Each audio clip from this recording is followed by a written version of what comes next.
Si hoy en día te sientas en la comodidad de tu sala, enciendes el televisor y pones una de esas populares series de acción sobre narcotraficantes, te encontrarás rodeado de una narrativa emocionante pero peligrosamente falsa.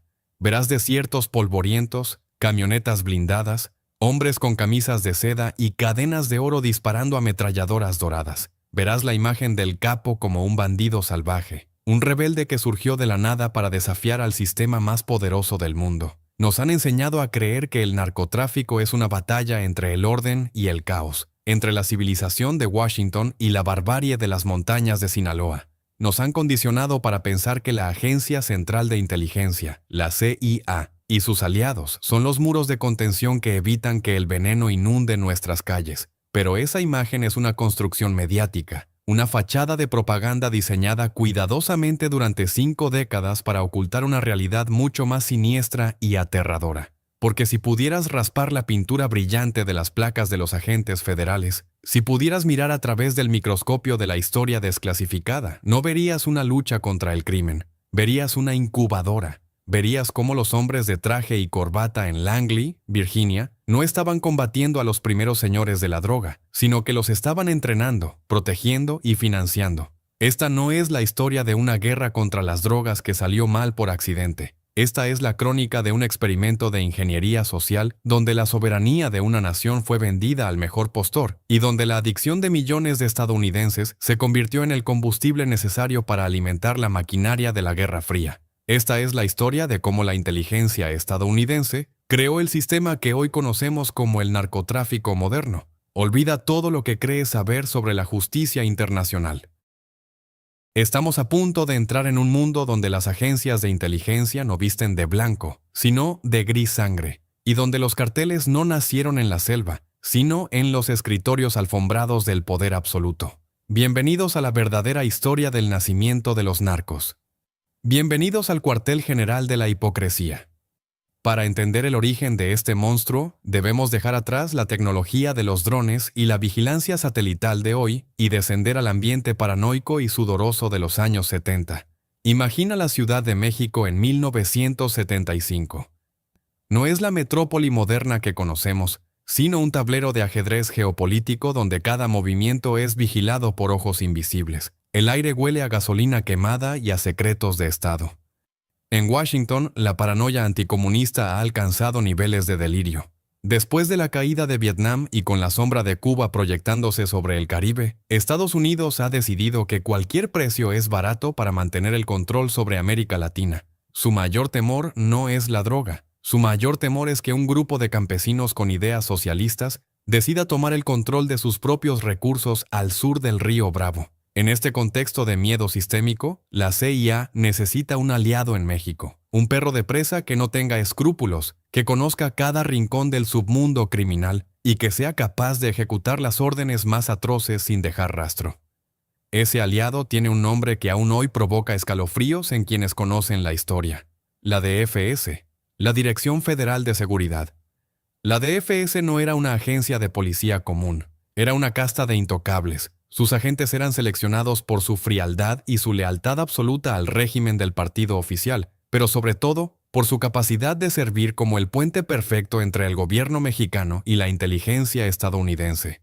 Bajo la supervisión y el entrenamiento de la CIA, la DFS se convirtió en la verdadera dueña de México.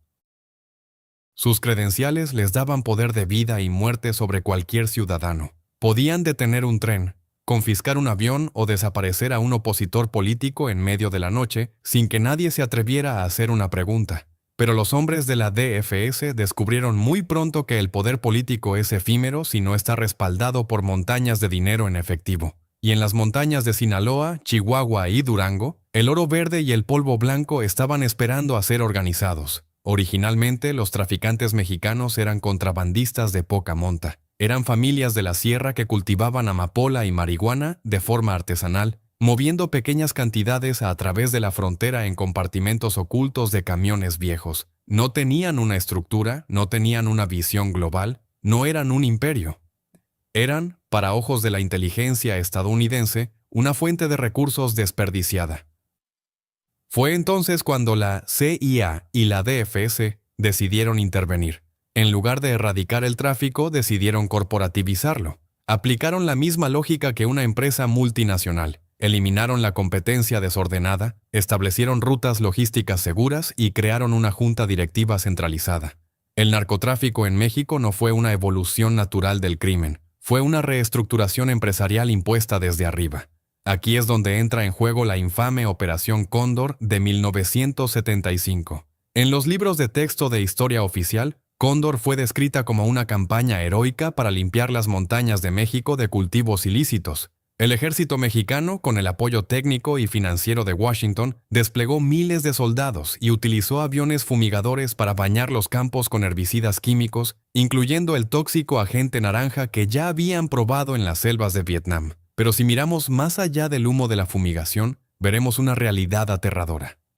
La Operación Cóndor no fue diseñada para terminar con la droga, sino para seleccionar a los ganadores. Mientras los pequeños campesinos independientes veían sus tierras morir y eran torturados o expulsados por el ejército, un grupo específico de traficantes permanecía intocable. La DFS les decía dónde cultivar, cuándo mover sus productos y qué rutas estaban limpias de vigilancia. Fue en este laboratorio de fuego y químicos donde surgió la figura de Miguel Ángel Félix Gallardo. Él no era el bandido típico que imaginamos. Félix Gallardo era un ex policía, un hombre que entendía los códigos del Estado porque él mismo había sido parte de él.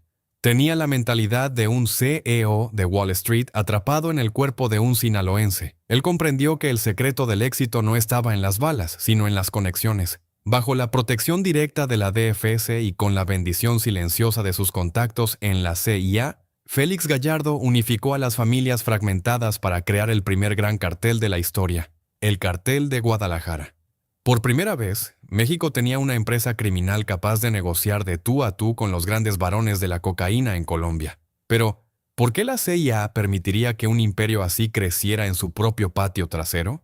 La respuesta es la moneda más sucia de la política, el dinero negro. La agencia necesitaba fondos que no estuvieran registrados en los libros del Congreso, dinero para financiar guerras secretas en Centroamérica, para armar a guerrillas anticomunistas en Nicaragua y para derrocar gobiernos que no se alinearan con los intereses de Washington. El narcotráfico se convirtió en la caja chica de la inteligencia estadounidense. Cada gramo de cocaína que cruzaba la frontera no solo alimentaba la adicción en las calles de Los Ángeles o Miami, sino que también compraba los fusiles y los explosivos que la CIA enviaba a los frentes de batalla de la Guerra Fría.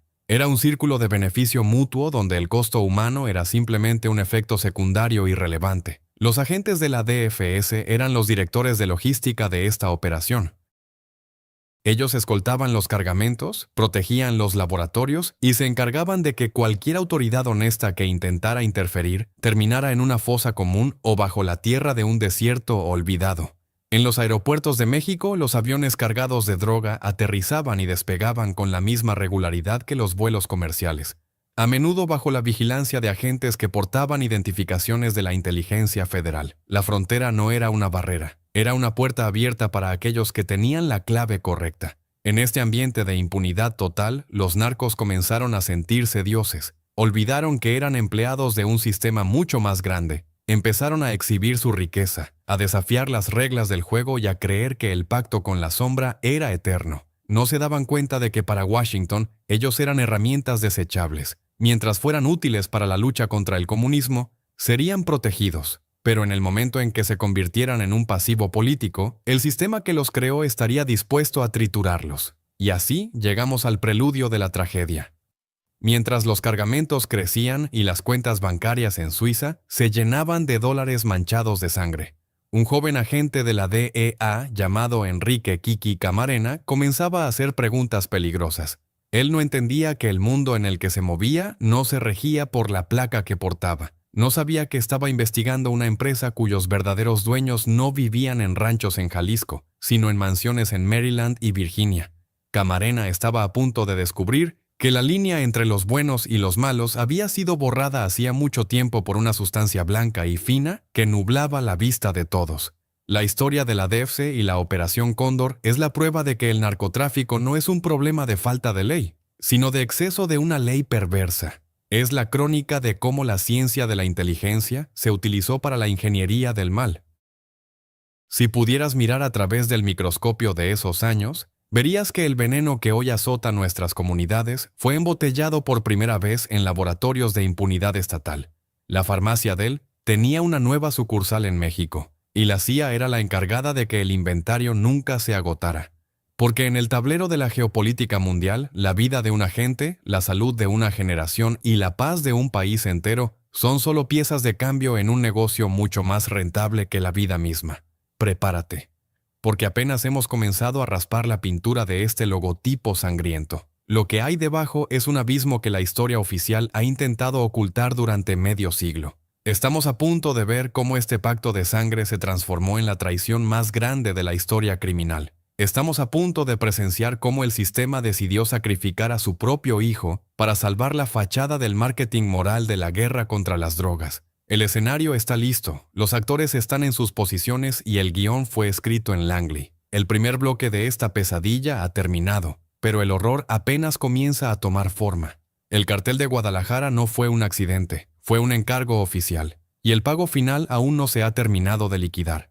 El microscopio de la historia nos muestra ahora una mancha roja que se extiende desde las oficinas de la DFC hasta el corazón de la política estadounidense. Olvida todo lo que crees saber sobre quién es el enemigo. El enemigo tiene presupuesto federal, inmunidad diplomática y una estrella grabada en su escudo de armas. La verdadera historia de la CIA en México está a punto de revelarse, y nada volverá a ser igual después de mirar directamente a los ojos del padrino que viste de traje gris.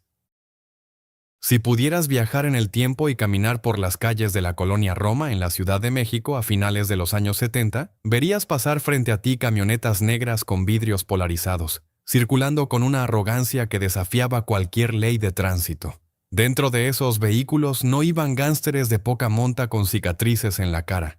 Iban hombres impecablemente vestidos, con uniformes de gala o trajes de seda, portando credenciales de cuero con un escudo dorado que decía Dirección Federal de Seguridad.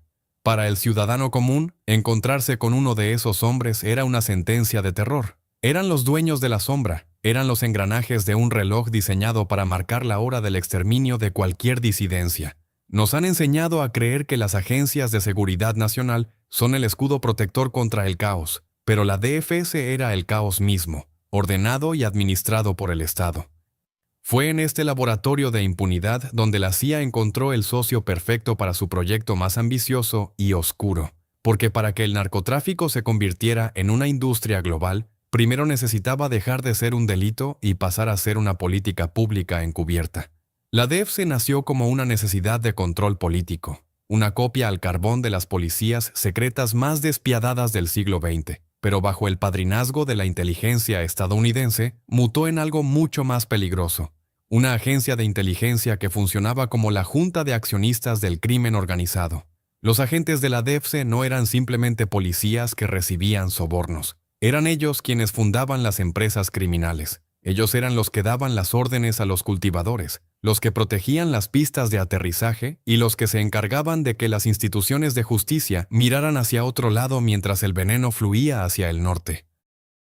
Esta es la crónica de cómo un grupo de hombres con placa y presupuesto federal decidió que la seguridad nacional era un negocio mucho más rentable que la paz. Es la historia de cómo la DFS se transformó en el puente que conectó los intereses de Washington con la ambición de los capos sinaloenses, creando una simbiosis donde la sangre de los mexicanos era el aceite que lubricaba las finanzas secretas de la Guerra Fría. Para entender la magnitud de esta traición, debemos mirar el rostro de los hombres que dirigían este teatro de sombras. Miguel Nazar Haro, uno de los jefes más infames de la DFC, no era un delincuente común. Era un estratega formado en los manuales de la contrainsurgencia. Para él y para sus contactos en Langley, el narcotráfico era una herramienta táctica. Si podías controlar quién vendía la droga, podías controlar quién tenía el dinero. Y si podías controlar el dinero, podías financiar guerras que el Congreso de los Estados Unidos nunca habría aprobado. En este ambiente de cinismo absoluto, el narcotráfico dejó de ser un problema moral para convertirse en una solución financiera.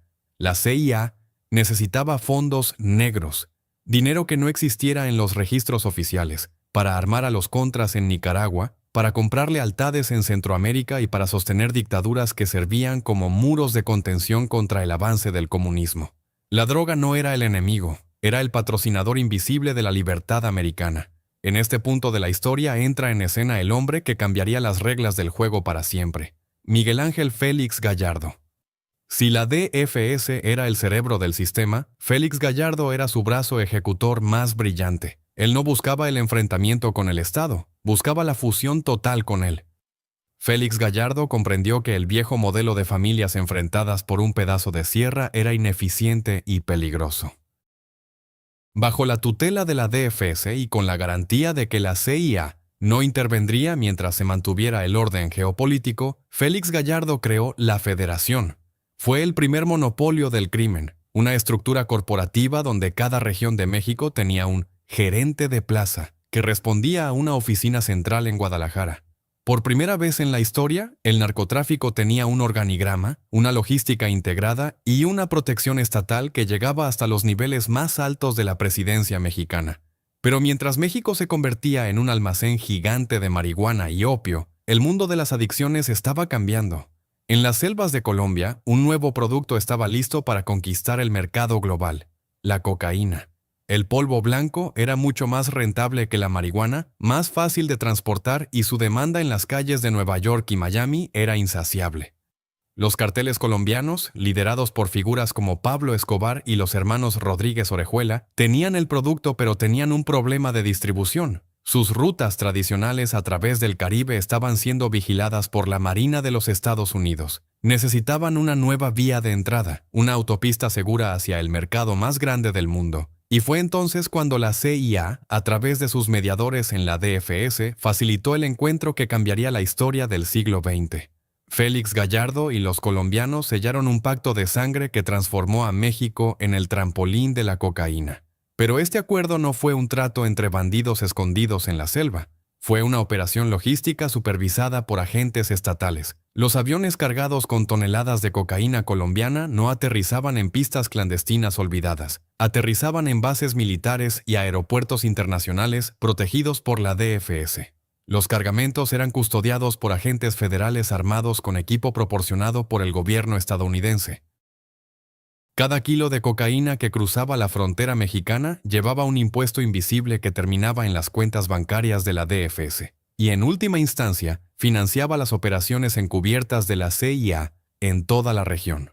El narcotráfico se había convertido en el mayor narcotraficante legal de la historia, operando bajo la fachada de la seguridad hemisférica. Nos han enseñado a confiar en las instituciones de inteligencia. Nos han condicionado para creer que hombres como Miguel Nazar Haro eran los guardianes de nuestra forma de vida. Pero esa confianza es una ilusión construida sobre una montaña de cadáveres, porque mientras Washington lanzaba campañas publicitarias contra el consumo de drogas, sus propios agentes facilitaban la logística del tráfico para obtener el capital necesario para sus aventuras bélicas. Los pacientes no eran personas, eran clientes. Y las víctimas de la violencia no eran ciudadanos, eran estadísticas colaterales en una guerra mucho más grande. La DFS era la farmacia del diablo en territorio mexicano, distribuyendo el veneno que alimentaba tanto la adicción estadounidense como la paranoia gubernamental. La magnitud de este sistema se hizo evidente en un lugar llamado el Rancho El Búfalo. Imagina un mar verde que se extiende hasta donde alcanza la vista en medio del desierto de Chihuahua. Miles de hectáreas de marihuana cultivadas con tecnología de punta, sistemas de riego sofisticados y una fuerza de trabajo de miles de campesinos operando bajo la vigilancia de guardias armados. Pero lo más aterrador no era el tamaño del cultivo, sino que el rancho era intocable. Todos en el gobierno sabían de su existencia. Los helicópteros de la policía pasaban por encima y saludaban. Los agentes de la DFS paseaban por el lugar como si fuera una de sus oficinas. El Búfalo era la prueba física del pacto entre el Estado y el cartel. Era una fábrica de dinero diseñada para sostener el sistema de la plaza.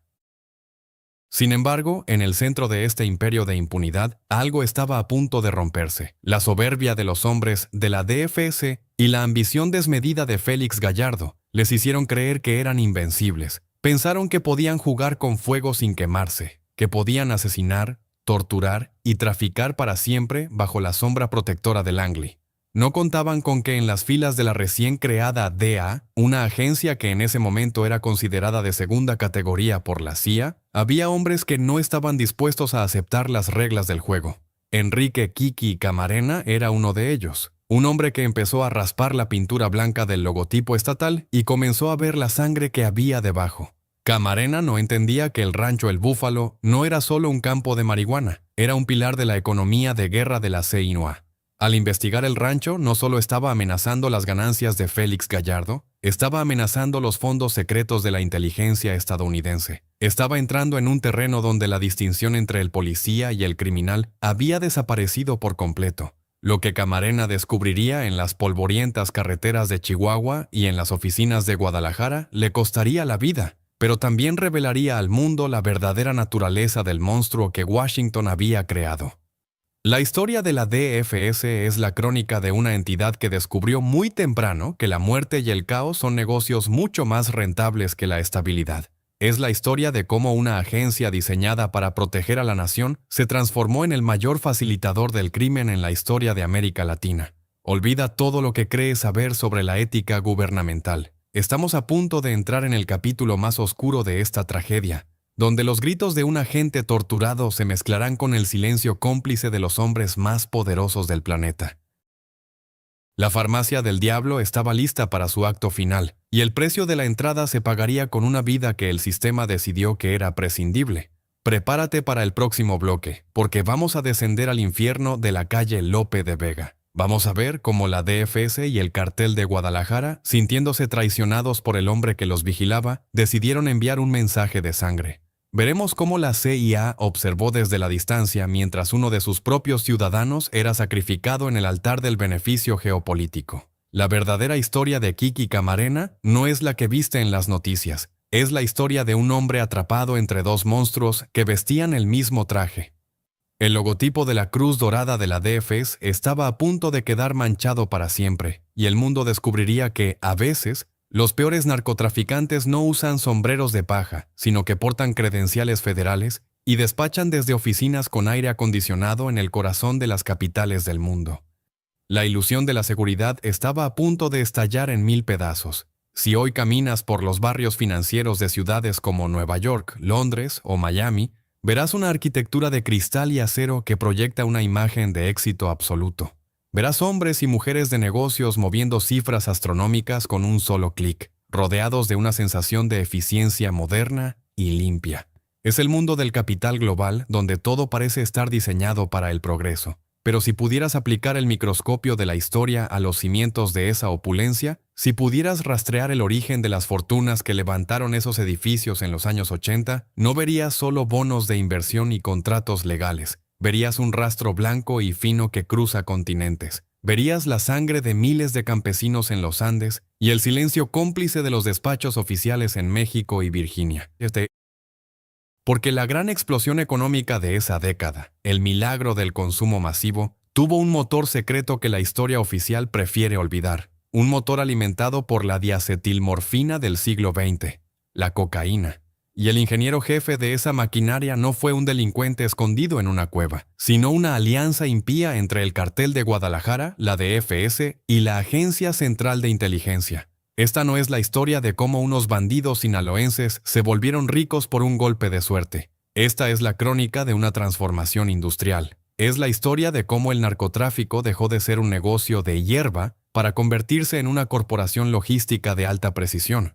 Es la historia de cómo México pasó de ser un simple productor de marihuana a transformarse en el trampolín necesario para que la nieve colombiana sepultara a Estados Unidos bajo una epidemia de adicción y muerte. Pero esa transformación no ocurrió en el vacío. Fue diseñada en las sombras por hombres que entendieron muy temprano que la cocaína era el activo financiero más potente de la Guerra Fría. Un activo que podía comprar ejércitos, derrocar gobiernos y, sobre todo, financiar las operaciones encubiertas de la CIA que el Congreso estadounidense se negaba a pagar. Bienvenidos a la era de la logística del mal. Bienvenidos al momento en que el narcotráfico se volvió una política de Estado transnacional. Para entender este cambio de paradigma, debemos dejar atrás los campos de amapola y entrar en las salas de juntas donde se decidió el destino de millones. A principios de los años 80, Miguel Ángel Félix Gallardo, el jefe de jefes, se enfrentaba a un dilema corporativo. La marihuana era voluminosa, fácil de detectar por su olor y su margen de beneficio, aunque enorme palidecía ante el potencial de la cocaína. En Colombia, el cartel de Medellín de Pablo Escobar y el cartel de Cali de los hermanos Rodríguez Orejuela estaban produciendo nieve a una escala nunca antes vista. Tenían el producto perfecto, pero su mayor obstáculo era la geografía. Las rutas del Caribe estaban siendo saturadas por la vigilancia estadounidense. Necesitaban una nueva vía, una infraestructura que garantizara que sus toneladas de polvo blanco llegaran a las narices de los consumidores en Los Ángeles, Chicago y Nueva York sin contratiempos. Y México, bajo el control férreo de la DFCC, era la solución lógica. Fue entonces cuando apareció un personaje que la historia ha intentado relegar a una nota al pie, pero que fue el verdadero arquitecto del puente aéreo de la muerte, Juan Mata Ballesteros, un hondureño con la mente de un estratega militar y los contactos de un diplomático del bajo mundo. Mata Ballesteros fue el hombre que presentó a Félix Gallardo con los colombianos. Pero Mata no era un intermediario cualquiera. Tenía algo que ni siquiera los capos más poderosos poseían: una relación directa y operativa con la inteligencia estadounidense. A través de su empresa de transporte aéreo, SETCO, Mata Ballesteros se convirtió en un contratista logístico de la CIA. Sus aviones no solo movían droga, movían armas y suministros para los contras nicaragüenses en su lucha contra el gobierno sandinista. Era el círculo perfecto de la hipocresía gubernamental. Los mismos aviones que llevaban fusiles pagados por Washington a las guerrillas anticomunistas regresaban cargados de cocaína que inundaba las calles de las ciudades americanas. Bajo este amparo institucional, Félix Gallardo transformó a México en una zona de libre comercio para el narcotráfico. Los agentes de la DFC eran los oficiales de aduanas de este imperio. Ellos no arrestaban a los colombianos que aterrizaban en las pistas de Jalisco o Sinaloa. Los escoltaban. Les proporcionaban identificaciones oficiales que los acreditaban como agentes federales mexicanos, dándoles inmunidad total ante cualquier patrulla local. La DFS se encargaba de la seguridad perimetral de los almacenes donde se guardaban toneladas de cocaína antes de cruzar la frontera. Imagina la escena: hangares oficiales del gobierno mexicano llenos hasta el techo con el producto de Escobar, protegidos por soldados y agentes federales que portaban armas suministradas por Estados Unidos para la lucha contra el crimen. La fachada de marketing de la guerra contra las drogas era tan perfecta como falsa. Mientras en televisión se pedía a los niños que dijeran no a las drogas, en los despachos de la DFS se cobraban las facturas por cada tonelada que pasaba hacia el norte. Esta relación no era solo corrupción, era una simbiosis sistémica. La CIA necesitaba el dinero de los carteles para financiar su guerra sucia en Nicaragua. El Congreso de Estados Unidos había prohibido el financiamiento a los contras, pero la paranoia de Washington ante el avance del comunismo no conocía límites legales. La solución fue permitir que los narcotraficantes operaran con impunidad a cambio de una tasa que se desviaba hacia los frentes de batalla en Centroamérica. Félix Gallardo entendió el mensaje. Mientras fuera útil para los intereses geopolíticos de Langley, él sería el hombre más protegido de la tierra. Su empresa, la Federación, se convirtió en el Departamento de Logística Externa de la inteligencia estadounidense. Los narcos no eran los enemigos del sistema, eran sus socios financieros más eficientes, pero el éxito de esta operación dependía de un factor crítico: el silencio absoluto. Un silencio que se mantenía a través del terror administrado por la DFS. En México, cualquier periodista que intentara investigar los vuelos nocturnos o las mansiones de los nuevos capos desaparecía en las celdas de tortura de la Dirección Federal de Seguridad. Cualquier policía honesto que detuviera un camión cargado de polvo blanco era ejecutado por sus propios superiores. La DFC era un estado dentro del estado, una farmacia del diablo que no vendía medicina, sino impunidad. Nos han condicionado para creer que las instituciones están ahí para protegernos. Pero en la década de los 80, la institución más poderosa de México estaba ahí para garantizar que el negocio de la muerte siguiera fluyendo sin interrupciones. La escala del tráfico alcanzó niveles industriales. Los aviones de Mata Ballesteros y la flota de Félix Gallardo movían toneladas de cocaína cada semana. Los beneficios eran tan masivos que los bancos de México y el sur de Estados Unidos empezaron a lavarlos sin hacer preguntas. La economía de plazas enteras dependía ahora de la derrama de los carteles. Félix Gallardo se convirtió en una figura mítica, un hombre que cenaba con gobernadores y que tenía el teléfono directo de los jefes de la inteligencia nacional. Se sentía invencible porque su seguridad no dependía de sicarios, sino de un pacto de caballeros firmado con la sombra del águila estadounidense. Sin embargo, esta ilusión de seguridad estéril estaba a punto de ser perforada por la realidad. En un pequeño edificio de Guadalajara, un grupo de agentes de la DEA, liderados por un hombre obstinado llamado Enrique Camarena, empezaba a notar algo extraño.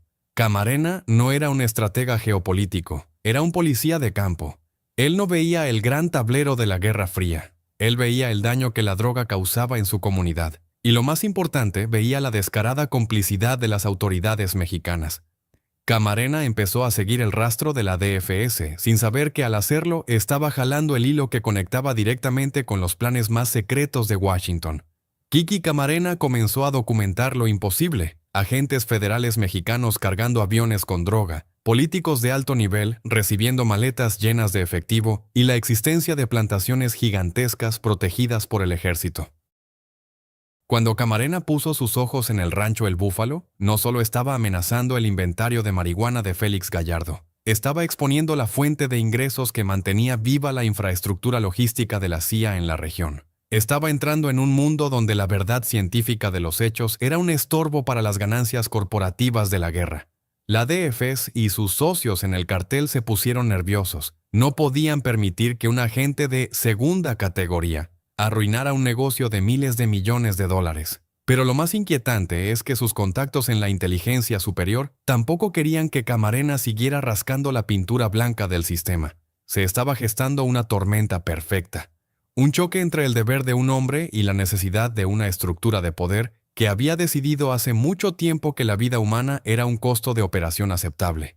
La farmacia del diablo estaba a punto de administrar su dosis más amarga. La orden de silenciar a Camarena no nació de un impulso violento de un narco borracho. Fue una decisión calculada, una medida de protección de activos. Pero al decidir matar a la gente, el sistema cometió el error que marcaría el principio del fin de su era de impunidad absoluta. No porque les importara la vida de Camarena, sino porque su muerte atraería una luz que ni siquiera la CIA podría apagar del todo. Olvida todo lo que crees saber sobre la ética en la guerra contra el narcotráfico. Estamos a punto de entrar en el capítulo más sangriento de esta crónica, donde veremos cómo la traición se viste de uniforme y cómo el sacrificio de un hombre honesto reveló el microscopio de la infamia corporativa que gobernaba México y Estados Unidos. La verdadera historia de la caída de Félix Gallardo y el destino de Kiki Camarena es el testimonio de que, para el poder absoluto, no hay aliados permanentes, solo intereses que se defienden con sangre. Prepárate, porque el próximo bloque nos llevará al corazón de la tortura y a las oficinas donde se decidió que un agente estadounidense era un precio razonable para salvar una operación secreta. El logotipo de la DFS estaba a punto de ser borrado por la misma mano que lo dibujó, pero no antes de dejar una marca indeleble en la historia criminal del siglo XX. Si pudieras observar a través de la lente de un satélite espía en noviembre de 1984, verías un espectáculo que desafía toda lógica criminal convencional. En medio del desierto de Chihuahua, en un lugar llamado el Rancho El Búfalo, miles de hectáreas de un verde intenso rompían la monotonía del paisaje árido. No eran cultivos de subsistencia, era una operación industrial masiva, una fábrica al aire libre que producía miles de toneladas de marihuana con una eficiencia que envidiaría cualquier multinacional agrícola. Pero lo más sorprendente no era el tamaño del cultivo, sino la sensación de seguridad estéril que lo rodeaba. No había necesidad de esconderse. Los camiones cargados con la cosecha circulaban a plena luz del día, escoltados por patrullas oficiales. Los helicópteros del ejército sobrevolaban la zona no para atacar, sino para vigilar que nadie interrumpiera la producción. Era un templo del narcotráfico construido con la bendición del Estado, una sucursal de la farmacia del diablo, donde el inventario estaba garantizado por la misma placa que juraba combatirlo. Pero esa ilusión de invulnerabilidad estaba a punto de colapsar bajo el peso de una investigación que Washington no podía permitirse ignorar. Esta no es solo la historia de un golpe al narcotráfico, es la crónica de cómo un hombre solo, armado con una cámara y una determinación suicida, logró raspar la pintura blanca de la mayor operación encubierta de su tiempo. Es la historia de cómo Enrique Kiki Camarena descubrió que el verdadero enemigo no vestía de camuflaje en las montañas, sino que despachaba desde las oficinas de la DFS y mantenía contacto regular con los estrategas de la CIA.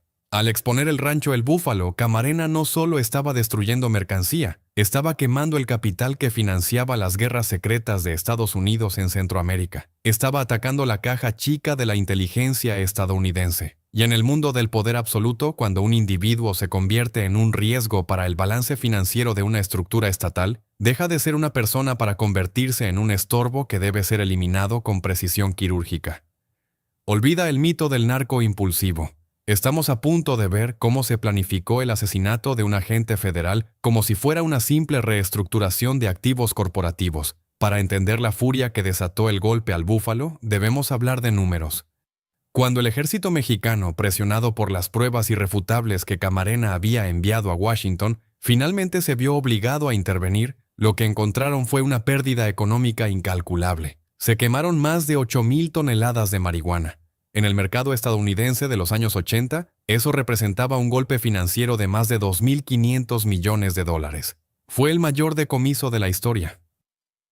Para Miguel Ángel Félix Gallardo y sus socios del Cartel de Guadalajara, fue una catástrofe. Pero para sus protectores en la DF y sus contactos en la CIA, fue mucho peor. Era la exposición pública de un pacto que debía permanecer en las sombras. El microscopio de la opinión pública estaba ahora enfocado en un lugar donde los intereses del gobierno y del crimen eran indistinguibles. La fachada de marketing de la guerra contra las drogas había sido perforada. La reacción de la empresa criminal estatal fue inmediata y letal. En las oficinas de la DFS en la Ciudad de México y en las mansiones de Guadalajara, los teléfonos no paraban de sonar. No buscaban justicia, buscaban al responsable de la fuga de información.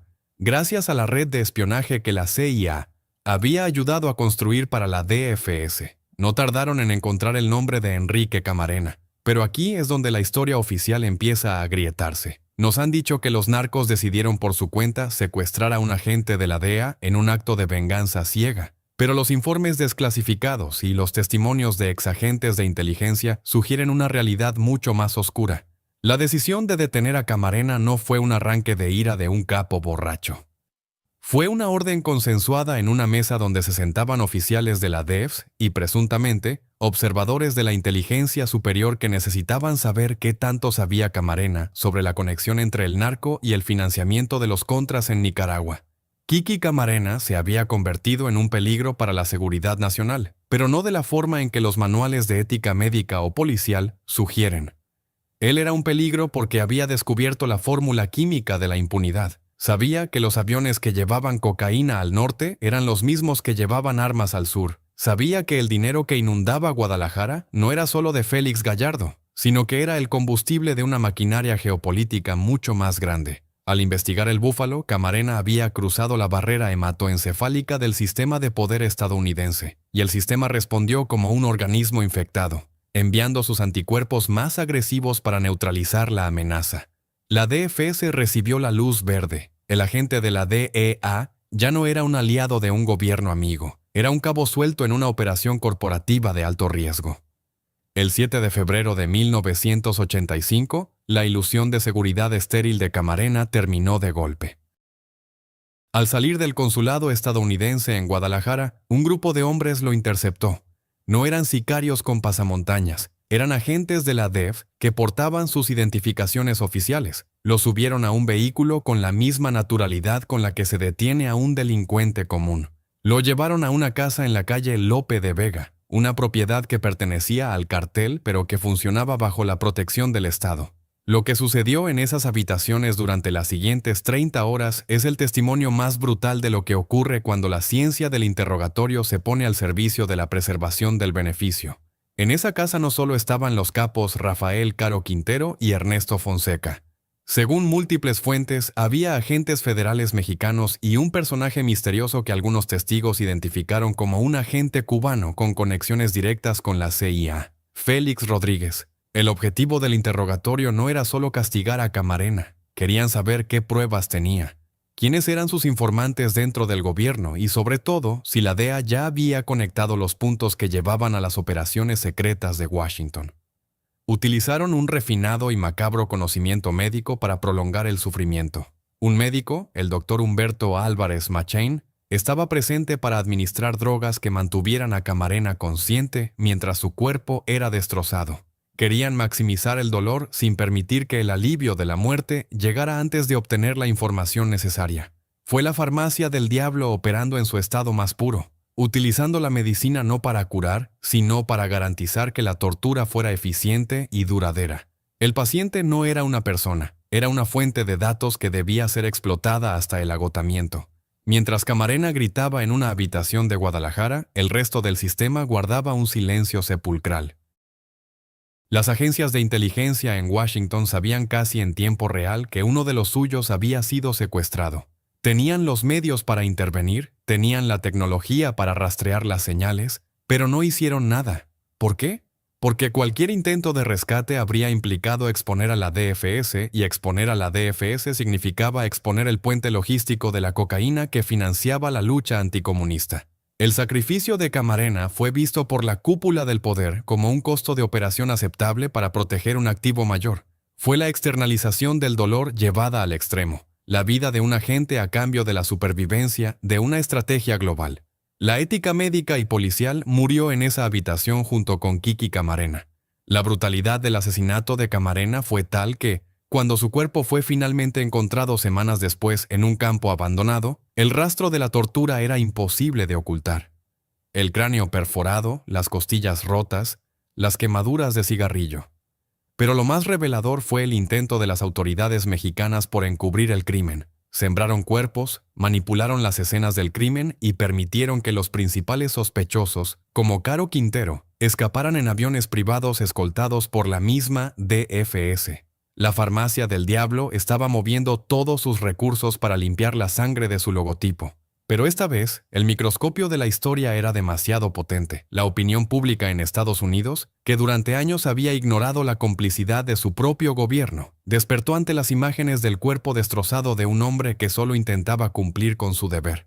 Bayer y sus socios de E.G. Farben habían aprendido en Nuremberg que la mejor defensa es el olvido y la utilidad política. La CIA y la DFS aplicaron la misma lección. Cuando la presión por la muerte de Camarena se volvió insostenible, el sistema decidió que era hora de hacer una limpieza de inventario. Miguel Ángel Félix Gallardo, el hombre que había sido el socio perfecto, empezó a convertirse en un pasivo. La DFC, que había sido el orgullo de la inteligencia estatal, fue disuelta para borrar el rastro de la complicidad. Pero no nos engañemos, las estructuras de poder no desaparecen, solo mutan. Los mismos agentes se pusieron otros uniformes, las mismas rutas siguieron operando con otros nombres y el beneficio siguió fluyendo hacia los mismos bolsillos. La historia de Kiki Camarena es la prueba de que, para las grandes corporaciones del poder, la lealtad es un concepto elástico que se rompe cuando el margen de beneficio está en riesgo.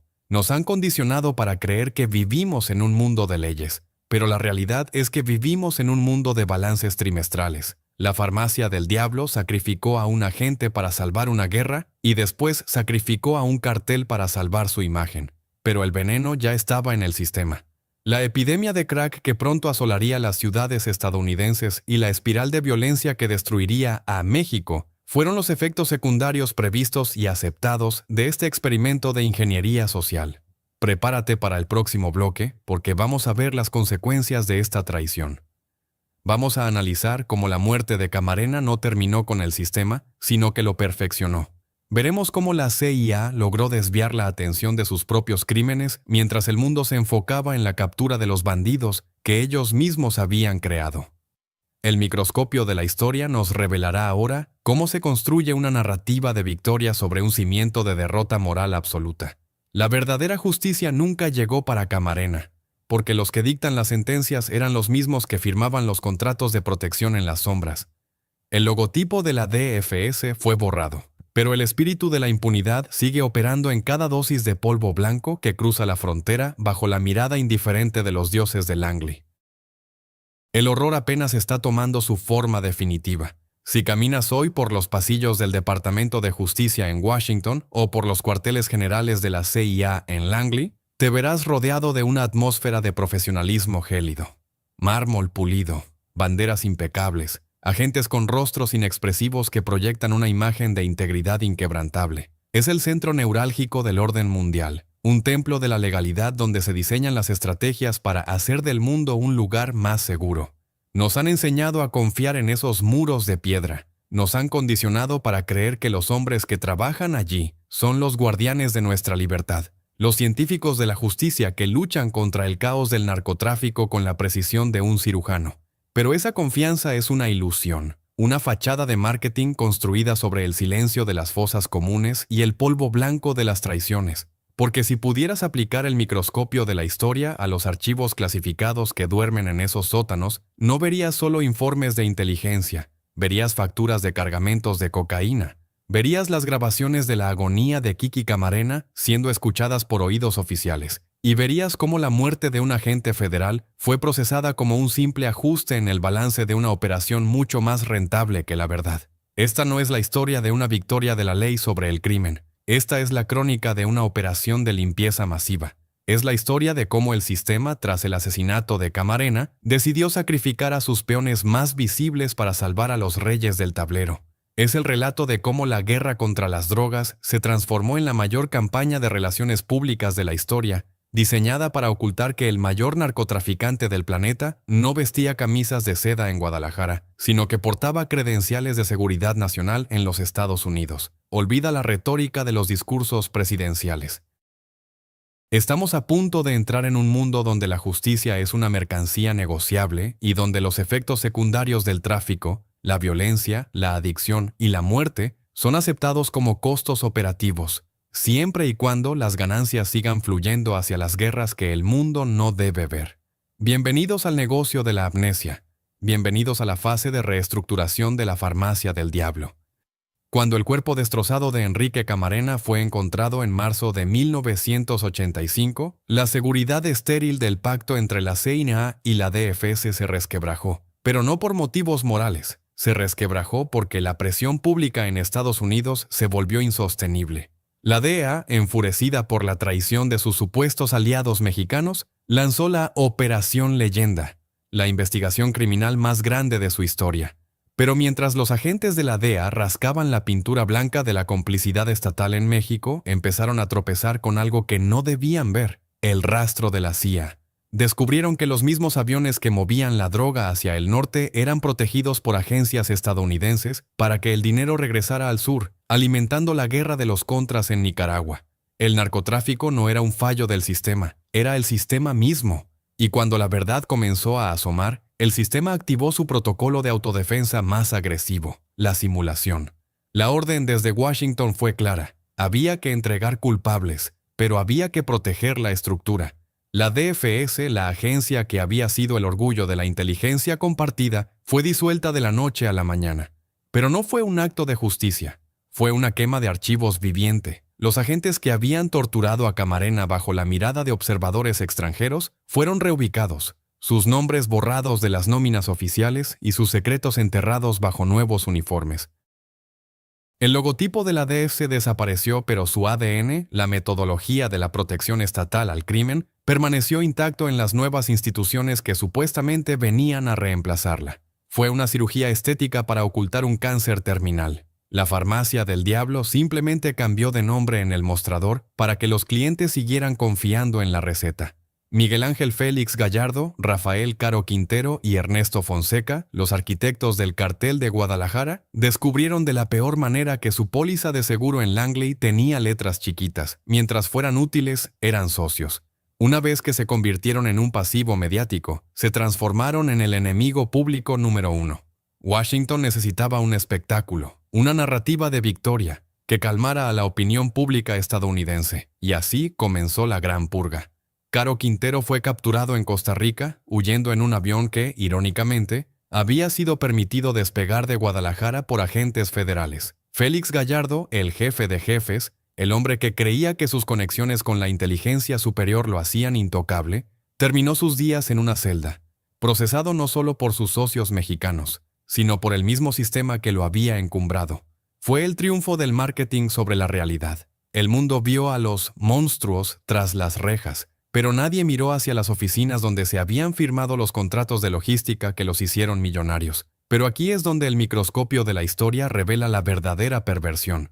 La caída del cartel de Guadalajara no terminó con el flujo de cocaína. Al contrario, lo profesionalizó.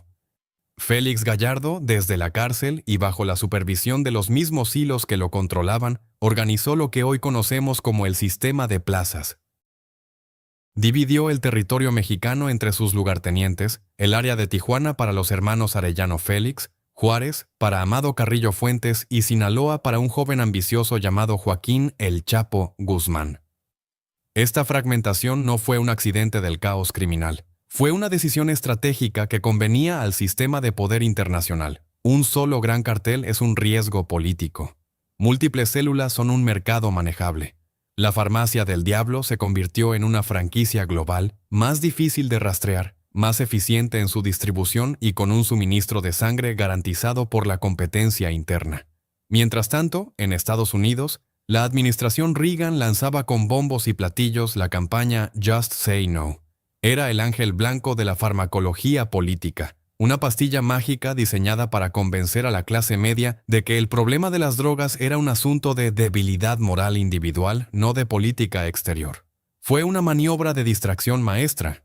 Mientras la televisión mostraba a la primera dama hablando sobre los peligros de la marihuana, los muelles de la CIA en Florida y Arkansas recibían toneladas de cocaína que se transformaba en la epidemia del crack, destruyendo los barrios afroamericanos y generando el capital negro necesario para financiar operaciones que el Congreso había prohibido.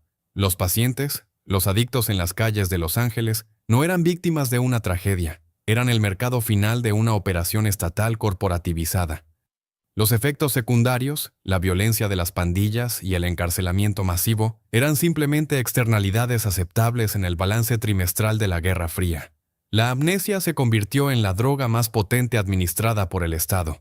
Se crearon comisiones de investigación en el Congreso, como la famosa Comisión Kerry, que documentó de manera irrefutable los vínculos entre el narcotráfico y la asistencia a los contras. Los informes decían la verdad. La CIA sabía, la CIA facilitó, la CIA protegió. Pero la verdad científica no tiene poder contra la fachada de marketing del poder absoluto. Los informes fueron ignorados, los testimonios silenciados y los periodistas que intentaron profundizar en la conexión, como el valiente Gary Webb años después, fueron destruidos profesional y personalmente. El sistema no permite que se raspe la pintura blanca de su logotipo de seguridad. La farmacia del diablo protege sus patentes de impunidad con una ferocidad que no conoce límites éticos. Hoy nos dicen que la guerra contra las drogas es un fracaso. Pero si la miras desde la perspectiva del beneficio corporativo y geopolítico, ha sido un éxito rotundo. Ha permitido el crecimiento de presupuestos militares astronómicos, ha justificado la intervención en la soberanía de naciones extranjeras y ha mantenido un flujo constante de dinero negro que lubrica los engranajes de la inteligencia mundial. La muerte de Kiki Camarena no fue un error, fue un rito de paso hacia una nueva era de simulación más perfecta. Los narcos de hoy son más poderosos que Félix Gallardo. Las instituciones de hoy son más sofisticadas que la DF, y la CIA sigue operando en las mismas sombras, solo que con mejor tecnología de encriptación. La historia de Bayer nos enseñó que se puede vender heroína como medicina para la tos infantil si tienes el marketing adecuado. La historia de la CIA en México nos enseña que se puede gestionar el narcotráfico global mientras te presentas como su principal enemigo si tienes el control de la narrativa oficial. Es la misma lógica química, la manipulación de la realidad para el beneficio de una entidad que descubrió hace mucho tiempo que el dolor ajeno es la mercancía más estable del mercado. No busques moléculas de curación en los comunicados de prensa de Washington, busca el rastro de la sangre que financia su orden estéril. Prepárate para el próximo bloque, porque vamos a analizar el nacimiento del mayor monstruo de esta era, el cartel de Sinaloa y la era del Señor de los Cielos. Veremos cómo el sistema perfeccionó la tecnología del tráfico aéreo y cómo la sombra de Langley se proyectó sobre los cielos de México con más fuerza que nunca. La farmacia del diablo acaba de abrir una nueva sucursal con tecnología de punta, y el mundo está a punto de recibir una dosis que lo dejará paralizado. El microscopio de la historia nos mostrará ahora cómo se construye un mito para ocultar una estructura y cómo el nombre de El Chapo Guzmán se convirtió en el logotipo perfecto para ocultar a los verdaderos dueños del negocio. El horror no ha terminado. Simplemente ha evolucionado hacia su forma más letal y silenciosa. La fachada de marketing está a punto de recibir una nueva capa de pintura blanca, pero el olor a azufre y cocaína sigue impregnando cada rincón del poder. Si hoy caminas por el pasillo de cualquier aeropuerto internacional de primer nivel, desde el JFK en Nueva York hasta el Benito Juárez en la Ciudad de México, te verás envuelto en una atmósfera de eficiencia tecnológica absoluta. Pantallas gigantes con horarios sincronizados al milisegundo, arcos de seguridad que utilizan escáneres de última generación y una coreografía constante de aviones que despegan y aterrizan cada pocos minutos. Es el triunfo de la logística moderna, una catedral del movimiento global donde todo parece estar bajo un control quirúrgico. Nos han enseñado a confiar en esa infraestructura, nos han condicionado para creer que nada cruza esas fronteras sin ser detectado por los ojos electrónicos del Estado. Pero esa sensación de seguridad es una ilusión, una fachada de marketing construida para ocultar una realidad mucho más oscura que ha operado en esos mismos cielos durante décadas. Porque si pudieras aplicar el microscopio de la historia a las rutas aéreas, de finales de los años 80 y principios de los 90, no verías solo vuelos comerciales transportando turistas y mercancías legales. Verías una flota de aviones Boeing 727 y Caravelle transformados en laboratorios voladores de impunidad. Verías toneladas de cocaína pura cruzando el continente con la misma regularidad que una aerolínea de bajo costo, pero con una protección que ningún pasajero ordinario podría pagar jamás. Esta no es la historia de bandidos que aprendieron a volar. Esta es la crónica de cómo la inteligencia estatal y el narcotráfico llevaron la farmacia del diablo a la estratosfera. Tras la caída del cartel de Guadalajara y el sacrificio mediático de figuras como Rafael Caro Quintero, el mundo creyó que la justicia finalmente había rascado la pintura blanca del logotipo del crimen.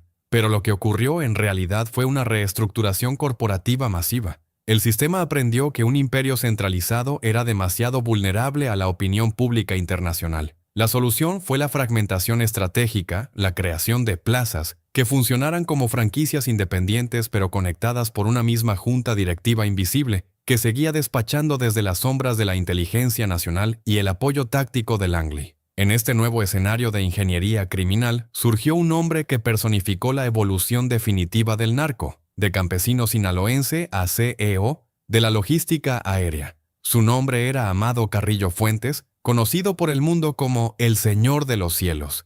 Pero Amado no era un genio solitario. Era el gerente de logística perfecto para un sistema que necesitaba mover el producto a una escala industrial para sostener los beneficios de una guerra secreta que nunca terminaba. Amado Carrillo Fuentes entendió algo que sus predecesores ignoraron. El verdadero poder no reside en el fusil, sino en el control del espacio aéreo.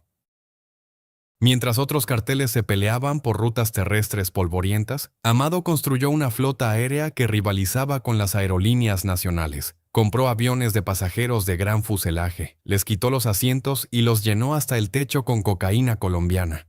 Pero, ¿cómo es posible que un avión del tamaño de un Boeing 727, cargado con 15 toneladas de polvo blanco, pueda entrar en el espacio aéreo mexicano y aterrizar en pistas vigiladas por el ejército sin ser detectado? La respuesta no es una falla técnica, es una orden institucional. Amado no volaba por debajo del radar, volaba con la bendición de quienes controlaban el radar. La DEF se había mutado en nuevas agencias, pero el personal era el mismo, y la lealtad a los fondos negros de la CIA seguía siendo la prioridad absoluta. Cada vuelo de Amado Carrillo era una operación coordinada donde las autoridades mexicanas despejaban las pistas y los observadores internacionales miraban hacia otro lado a cambio de su parte del botín químico. Esta era la industrialización de la muerte. Si Bayer transformó la química en una producción masiva de heroína a principios de siglo, Amado Carrillo transformó el narcotráfico en una operación de carga aérea de nivel multinacional. Bajo su mando, el cartel de Juárez se convirtió en el departamento de envíos globales de la cocaína. El producto ya no llegaba en pequeñas dosis, llegaba en cargamentos que podían abastecer a ciudades enteras durante meses en un solo viaje. Y lo más perturbador es que esta eficiencia logística fue permitida, y en ocasiones facilitada, por los mismos organismos que públicamente juraban combatir el tráfico. La cocaína era el activo líquido necesario para lubricar los engranajes de la política exterior. Era el oro blanco que permitía a las agencias de inteligencia operar fuera del escrutinio del Congreso, manteniendo viva la llama de la paranoia geopolítica, mientras las calles de Chicago y Nueva York se hundían en una epidemia de violencia y adicción sin precedentes. Nos han condicionado para creer que hombres como Amado Carrillo Fuentes eran enemigos del Estado, pero si miras a través del microscopio de la historia, verías que eran sus contratistas más eficientes. Amado era el encargado de que el inventario de la farmacia del diablo nunca se agotara. Su relación con el general Jesús Gutiérrez Rebollo, el entonces zar antidrogas de México, es la prueba definitiva de la simbiosis total entre el sistema y el síntoma.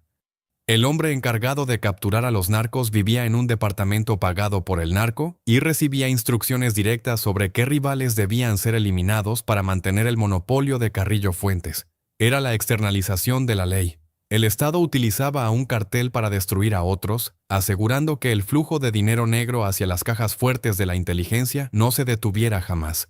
La justicia no era un ideal, era un mecanismo de regulación de mercado para la empresa criminal más rentable del mundo. En este ambiente de simulación absoluta, mientras Amado Carrillo dominaba los cielos, en Sinaloa se estaba gestando la siguiente capa de pintura blanca de esta fachada de marketing. Un hombre cuya imagen sería utilizada para personificar todo el mal del narcotráfico, ocultando la estructura institucional que lo sostenía. Joaquín El Chapo Guzmán. El Chapo no era el cerebro financiero ni el estratega logístico del nivel de Amado. Él era el operativo de campo, el hombre que perfeccionó la tecnología de los túneles para perforar la frontera que Washington decía que era impenetrable. Pero la figura del Chapo cumplía una función vital para el sistema. Era el logotipo perfecto. Con su rostro en los carteles de los más buscados, la opinión pública tenía un villano a quien culpar, una distracción mediática que permitía que los verdaderos dueños del negocio, los hombres de traje en los despachos oficiales, siguieran operando con total impunidad. El Chapo era el producto estrella de una campaña de relaciones públicas diseñada para convencernos de que el narcotráfico es un asunto de capos y no de agencias. La muerte de Amado Carrillo Fuentes en 1997, supuestamente durante una cirugía plástica para cambiar su rostro, es otro capítulo de la amnesia programada. Un hombre que sabía demasiado, que controlaba las rutas aéreas que financiaban las operaciones encubiertas de la década pasada, simplemente desapareció en una mesa de operaciones. Pero la flota aérea no dejó de volar. El sistema de plazas que Félix Gallardo diseñó desde su celda y que Amado Carrillo profesionalizó desde el cielo, simplemente pasó a manos de una nueva generación de gerentes más discretos y más integrados en la estructura financiera global. El narcotráfico ya no era solo una cuestión de aviones y pistas. Ahora era una cuestión de bancos, paraísos fiscales y lavado de dinero a escala industrial.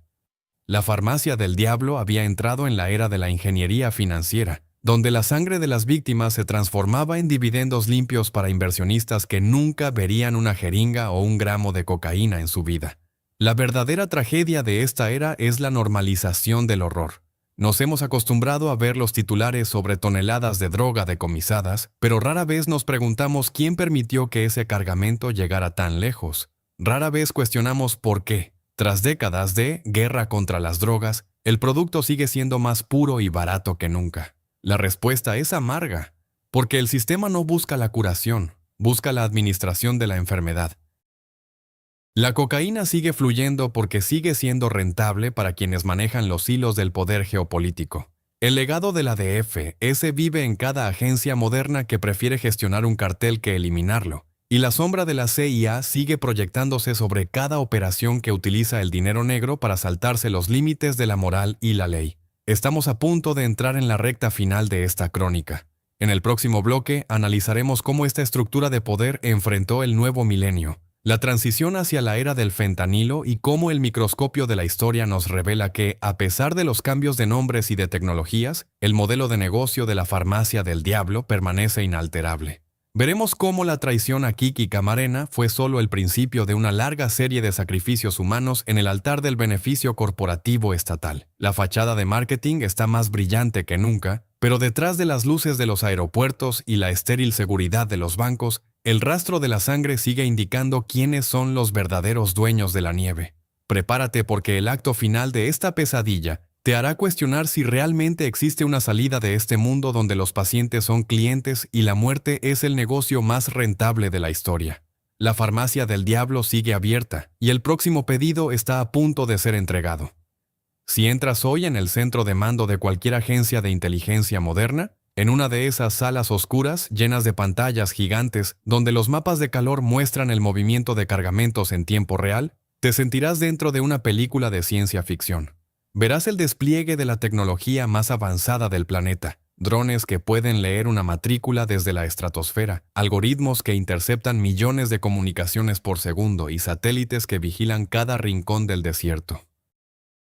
Es la seguridad estéril del siglo XXI. Una arquitectura de control absoluto que nos proyecta la imagen de un Estado todopoderoso e implacable contra el crimen. Nos han enseñado a confiar en esa tecnología. Nos han condicionado para creer que, con semejante arsenal de vigilancia, es imposible que el narcotráfico sobreviva sin ser detectado. Pero esa confianza es la ilusión más sofisticada de todas. Una fachada de marketing digital construida para ocultar una realidad que el microscopio de la historia nos revela con una crudeza insoportable. Porque si pudieras mirar detrás de los gráficos de alta resolución, si pudieras ver el código fuente de esa maquinaria de guerra, no verías un sistema diseñado para erradicar el veneno. Verías un algoritmo de administración. Verías cómo la guerra contra las drogas ha mutado en un ecosistema perpetuo donde el caos no es un fallo, sino un activo financiero. Esta no es la historia de una batalla tecnológica, es la crónica de cómo la farmacia del diablo actualizó su software para la era de la globalización, convirtiendo la sangre en datos y el dolor en una variable de control geopolítico. Para entender cómo el sistema sobrevivió a la era de Camarena y Félix Gallardo para volverse más fuerte, debemos analizar la mayor mentira del nuevo milenio, la idea de que el narcotráfico es un ente ajeno al sistema financiero global. Nos han vendido la imagen de los narcos enterrando billetes en el desierto o guardando efectivo en paredes falsas, como si el dinero del crimen fuera una sustancia radiactiva que el sistema legal rechaza. Pero esa es la pintura blanca que cubre el logotipo de la banca internacional. En el año 2008, mientras el mundo se hundía en una crisis financiera que amenazaba con destruir el capitalismo tal como lo conocemos, ocurrió algo que los libros de economía suelen omitir. Antonio María Costa, entonces jefe de la Oficina de las Naciones Unidas contra la Droga y el Delito, reveló una verdad escalofriante. El dinero del narcotráfico fue el único capital líquido que mantuvo el sistema bancario a flote durante el colapso. Miles de millones de dólares provenientes de la cocaína, administrados por las estructuras que la CIA y la DFS ayudaron a construir décadas atrás, fueron inyectados en las venas de los bancos más prestigiosos del mundo. La farmacia del diablo no solo vendía veneno, se había convertido en el banco central de reserva del sistema financiero estéril. Los bancos como HSBC o Wachovia no eran víctimas de la infiltración, eran las salas de limpieza donde el rastro de la tortura de Camarena se transformaba en dividendos legales para accionistas en Londres y Nueva York. El crimen ya no necesitaba esconderse, se había vuelto el reactivo químico necesario para evitar la muerte del sistema económico. En este nuevo orden mundial, la figura del capo salvaje se volvió obsoleta. El sistema ya no necesitaba gerentes de logística aérea como Amado Carrillo. Ahora necesitaba una red de distribución fragmentada que pudiera ser gestionada a través del miedo y la simulación. Entramos en la era de la Iniciativa Mérida, o el Plan México, la versión moderna de la Operación Cóndor. Bajo la narrativa de ayudar a México a combatir a los carteles, Washington inyectó miles de millones de dólares en equipo militar, entrenamiento y tecnología de espionaje. Pero si aplicas el microscopio de la historia a los resultados de este plan, verías una paradoja sangrienta. A medida que aumentaba la inversión en la guerra, aumentaba exponencialmente la violencia, aumentaba la pureza de la droga y, lo más importante, aumentaba el control institucional sobre quién podía operar y quién no. La Iniciativa Mérida no fue un plan de erradicación, fue una licitación pública para decidir qué facciones criminales servirían mejor a los intereses de la inteligencia estadounidense en el nuevo siglo. La DEA y la CIA no estaban cazando monstruos, estaban regulando el inventario de la farmacia para asegurar que la marca dominante fuera la más dócil a sus planes de largo plazo. Es aquí donde el nombre de Joaquín El Chapo Guzmán alcanza su verdadera dimensión como logotipo de marketing. Mientras el mundo se obsesionaba con sus fugas espectaculares y sus entrevistas con estrellas de Hollywood, la estructura institucional que permitía su existencia seguía operando en una seguridad estéril. El Chapo era el villano perfecto para la era del consumo de medios masivos. Su figura permitía que el Congreso estadounidense aprobara presupuestos militares cada vez mayores, mientras que por debajo de la mesa, el sistema de protección estatal que nació con la DFS seguía intacto. En el año 2011, un escándalo reveló que la mano de Langley y Washington nunca se había retirado del tablero. La operación Rápido y Furioso. Bajo el pretexto de rastrear el flujo de armas, las agencias estadounidenses permitieron que miles de fusiles de asalto cruzaran la frontera directamente hacia las manos de los carteles. Pero las armas no tenían rastreadores. Eran simplemente suministros para asegurar que ciertas facciones tuvieran la potencia de fuego necesaria para eliminar a los competidores que no se alineaban con el algoritmo de control de la CIA. Fue la repetición exacta de los vuelos de mata ballesteros, pero con tecnología moderna. Las armas subían, la droga bajaba y los cadáveres mexicanos se acumulaban como el costo necesario de una estrategia que nunca buscó la paz, sino el equilibrio del terror. La farmacia del diablo también entendió que el negocio de las plantas, la marihuana y la cocaína tenía límites biológicos y logísticos. Para alcanzar la eficiencia máxima, la química debía volver a sus orígenes sintéticos, tal como lo hizo Bayer con la heroína en 1897.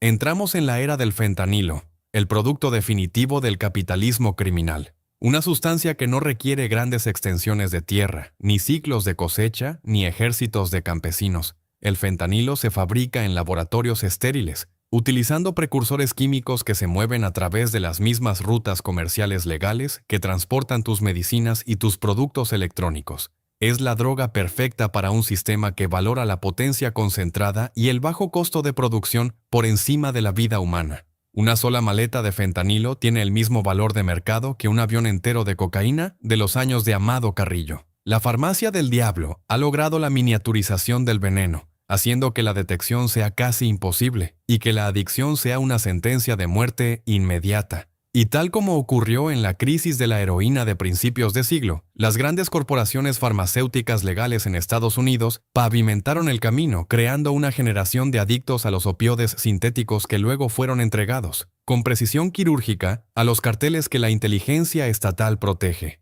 Es un ciclo de beneficio mutuo donde la enfermedad es creada en laboratorios legales y la dosis de mantenimiento es suministrada por el brazo criminal del mismo sistema. Nos han condicionado para creer que las fronteras son muros infranqueables, pero para el fentanilo y el capital negro, las fronteras son membranas permeables diseñadas para filtrar lo que no genera ganancia y dejar pasar lo que alimenta el algoritmo del poder. La soberanía nacional de México, que ya fue vulnerada en los tiempos de la DFS, ha dejado de existir para convertirse en un laboratorio de experimentación social. Ciudades enteras se han transformado en zonas de sacrificio donde la vida humana no tiene valor, mientras que en los despachos de Washington se analiza el fenómeno como una cuestión de seguridad hemisférica, que justifica más intervención y más control. El microscopio de la historia nos revela que la guerra contra las drogas es, en realidad, una guerra por el control del mercado químico humano. Una guerra donde los carteles son las empresas subsidiarias, la inteligencia estatal es la junta directiva y nosotros, los ciudadanos, somos los sujetos de prueba de un experimento que busca determinar cuánto dolor puede soportar una sociedad antes de colapsar. La traición a Kiki Camarena no fue un evento aislado. Fue el manual de instrucciones para el futuro. El sistema aprendió que puede sacrificar a sus propios agentes, puede destruir naciones enteras y puede inundar sus propias calles con veneno sintético, siempre y cuando mantenga el control de la fachada de marketing. La estéril seguridad de los informes de la DEA y las conferencias de prensa de la Casa Blanca son el ángel blanco que oculta al demonio de la logística negra. La farmacia del diablo no solo sigue abierta, ha digitalizado sus recetas y ha globalizado su red de distribución.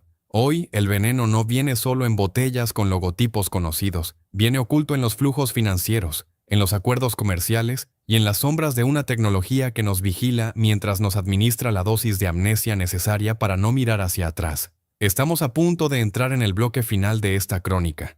Vamos a cerrar el círculo de esta tragedia analizando el presente absoluto y el futuro de esta relación impía. Veremos cómo la sombra de Langley se ha vuelto invisible gracias a la complejidad del mundo moderno. Pero sigue ahí, moviendo los hilos de una farmacia que ha descubierto que el fin de la humanidad podría ser su negocio más rentable. El microscopio de la historia nos mostrará la imagen definitiva de este logotipo de sangre, una cruz que no busca el alivio, sino la fijación de un estado de guerra permanente donde la vida es solo una mercancía desechable en el balance de los dioses de la guerra y la química. Prepárate para el desenlace de la verdadera historia del poder en México y Estados Unidos, porque la verdad no te hará libre. Te hará entender por qué la libertad es el activo que la farmacia del diablo más se esfuerza por confiscar. El último bloque de esta pesadilla está por comenzar, y la dosis final es la más letal de todas. Si caminas hoy por cualquier calle principal de una metrópoli moderna, ya sea en el corazón de Ciudad de México o en el centro financiero de Washington, D.C., te encontrarás rodeado de una arquitectura que proyecta orden, progreso y, sobre todo, una sensación de seguridad estéril.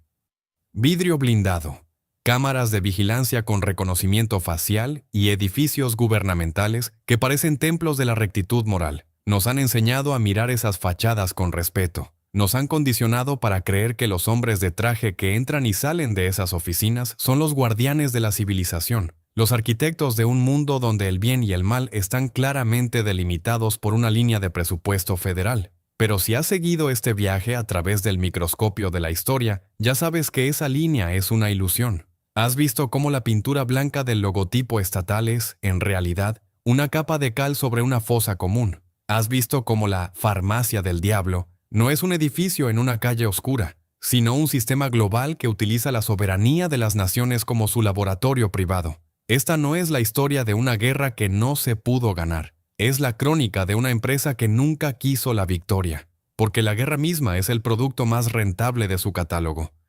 Bienvenidos al acto final de la gran simulación.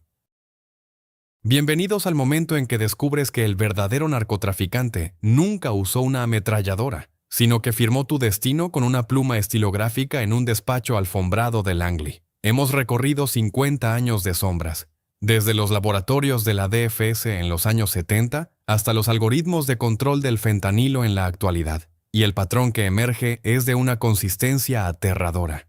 El narcotráfico en México y Estados Unidos no es un accidente de la geografía o una falla de la cultura. Es una arquitectura logística diseñada para un fin específico. Para la CIA, el polvo blanco fue el capital negro que permitió financiar la lucha contra el comunismo cuando el Congreso cerraba el grifo. Para el Estado mexicano fue el mecanismo de control social y financiero que mantuvo a una élite en el poder mientras el país se desangraba. Los carteles que hoy vemos en las noticias, con sus nombres cambiantes y sus tácticas de terror mediático, son solo las marcas comerciales de una corporación mucho más antigua y estable. El cartel de Guadalajara, el cartel de Juárez, el cartel de Sinaloa, no son imperios independientes, son los departamentos de ventas de una estructura estatal transnacional que ha perfeccionado el arte de la externalización del dolor. Cuando una marca se vuelve demasiado tóxica, como le pasó a Félix Gallardo o a Amado Carrillo, el sistema simplemente liquida los activos, entrega a los gerentes ante la justicia televisada y lanza un nuevo logotipo al mercado. El negocio nunca se detiene, solo cambia de imagen. La verdadera perversión del sistema alcanzó su punto máximo en el siglo XXI con la figura de Genaro García Luna. Él fue el heredero definitivo del ADN de la DFS. Como secretario de Seguridad Pública en México, era el hombre de confianza de Washington, el aliado estelar de la DEA y el receptor de millones de dólares en equipo de espionaje y armas. García Luna era la encarnación de la seguridad estéril.